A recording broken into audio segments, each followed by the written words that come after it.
On top of Old Smoky, all covered with cheese. You know the rest of that? No. Right on top of yours, measurement. Measurement. And the little subheading is arithmetic. Arithmetic.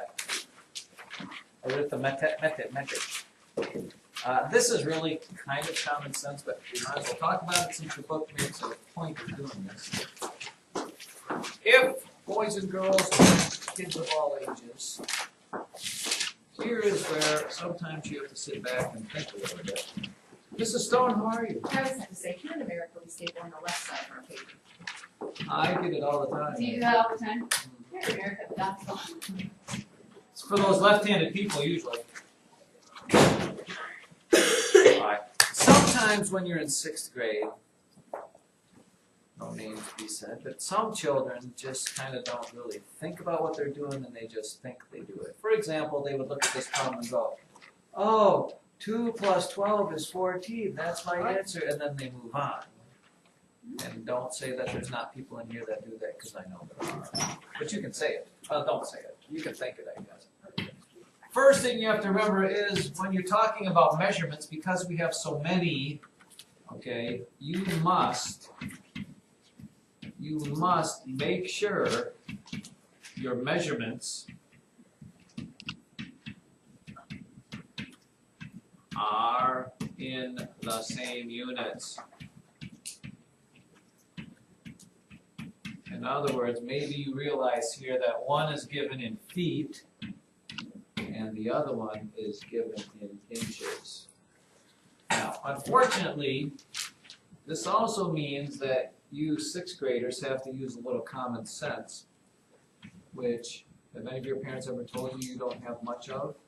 No. Well, they probably should. Which means you have a choice, boys and girls. The choice is either you need to change feet into inches or you need to change inches into feet so that you make them both feet or make them both inches. Now, common sense probably would tell you that in this problem here, what would be probably the smart thing to do? Taking a chance here. Sam? Change inches to feet. Right. Because you know that 12 inches is evenly 1 foot, it's probably a good idea in this case that you take the 2 feet from here and add 1 foot on it there, making your life very easy because your answer would be 3 feet. Now, could you change the feet into inches? Yes. Yes, you could, and you could have made that 24 inches and then added your 12 inches to it. But in the end, we always like to use the simplest form. Then you'd have to change your 36 inches back into feet. So, hopefully, your common sense can dictate the smart way to do that and the most logical way to do it. Either way, it can be done. But it's going to be your call. Now, the other thing we have to do here, children, is write this in big words on your thing here. You must always be aware of labels. And again, in my experiences, 6th graders are not always the best at writing down their labels. But what you'll find out, dear 6th grade, is that as you get into the harder levels of math, Friends and Nancy, these labels become critical. In other words, if you don't put them down, you're probably going to get problems wrong, not because the teacher will mark them wrong because you didn't label correctly, but because you'll miss something because the labels start to do different things later on. So, when you see something like this, take a look at this. 6 feet plus, 6 feet times 3 feet.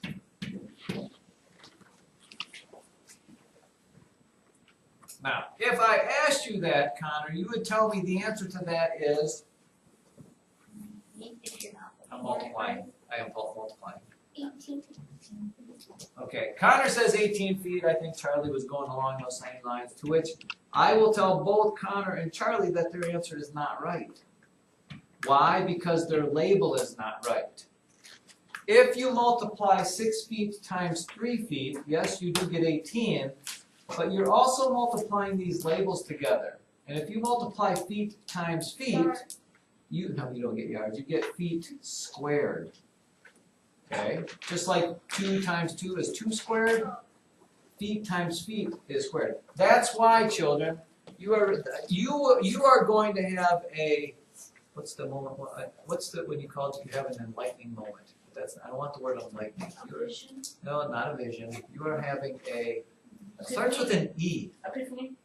Yes! You will have, Ethan, an epiphany here. Did you ever wonder why this happens? If you're doing the area of a rectangle and this is 6 inches and let's say this is 8 inches, the reason we do area and you get inches squared for your answer is because to find the area of this, it's length times width, and the width is 6 inches, the length is 8 inches, 6 times 8 is 48, but the label inches times the label inches gives you inches squared. That is why you get the answer inches squared, is because your two labels, when you multiply them together, give you that square unit there. To which you're going to say, tell us more. Tell us more. Man, it's not as good as we're going to do with the crazy day you've had so far. Take a look at this problem. 25 miles squared over 5 miles.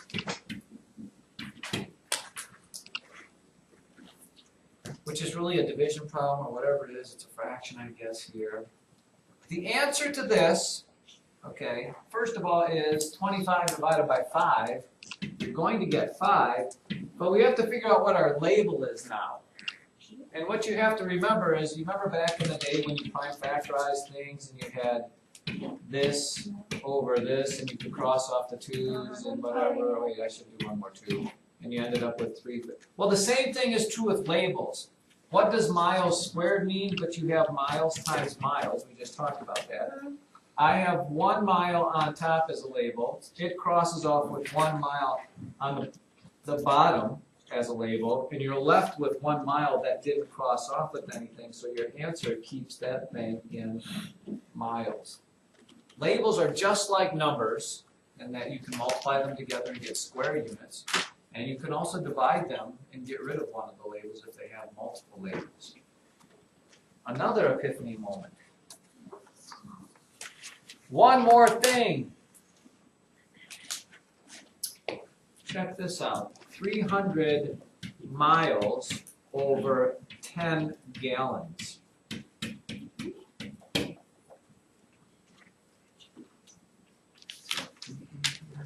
And this is more just kind of recognizing that this is. You can deal with me with the numbers and get what 300 divided by 10 is. 10 goes into 300 what? Okay, you get 30. You actually get 30. The labels are different, so they don't cross off. So you kind of get this, miles over, you get kind of 1 gallon on the bottom. Okay, but usually, a lot of times we talk about miles and gallons, if you ask, if you ever talk to your parents about how many miles per gallon their car gets, they complain they don't get good gas mileage, or they complain that they get terrible gas mileage. They're talking about how many miles you get out of every gallon. This is also written like this. 30 MPG. MPG stands for miles. The word per is a fraction line, and then the last thing goes on the bottom. Miles per gallon. 30 miles over 1 gallon is the same thing as 30 miles per gallon. Or if you were a typer, and let's say you were decent at it, and you could type 60 words, and it took you 1 minute to do that, you don't usually tell somebody you type 60 words in 1 minute. You say you type 60 WPM, words per minute. What other things do we do like that? When you go to the store and you look at the little label That tells you the price of things, and again, you don't do this much because you don't have to buy it, but when you get old and you have to pay for stuff, you know, a lot of times, let's say John, what's your favorite cereal? Do you eat cereal? Oh, yeah. Alright, let's say your Quaker Oats are, your oatmeal says on there's a little yellow sticker down there.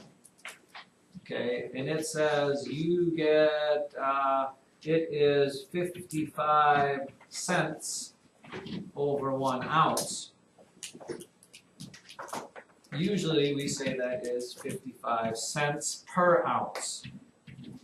Cents per ounce. As long as the thing on the bottom is a 1, you can kind of use the per word. Okay, we wouldn't say it's 110 cents per 2 ounces because we call this, when it's this way, it's a unit ratio or a unit whatever. It's per 1. What else do we do in miles per gallon, cents per ounce? Problems per minute, how quick can you do your math? Some of you can probably do, what, 3 problems per minute? John? Problems per minute, parts per million. Sometimes water, when they talk about bad things in water, they'll tell you, whatever, maybe you don't get that. Maybe you get that. Let's see, what else do they ask us? I don't think of anything else. What would this be? 3 feet times 8 feet. What's the answer to that? 24 feet squared. 24 is the number, and feet times feet is feet squared. What would this be? 100 inches squared over 5 inches.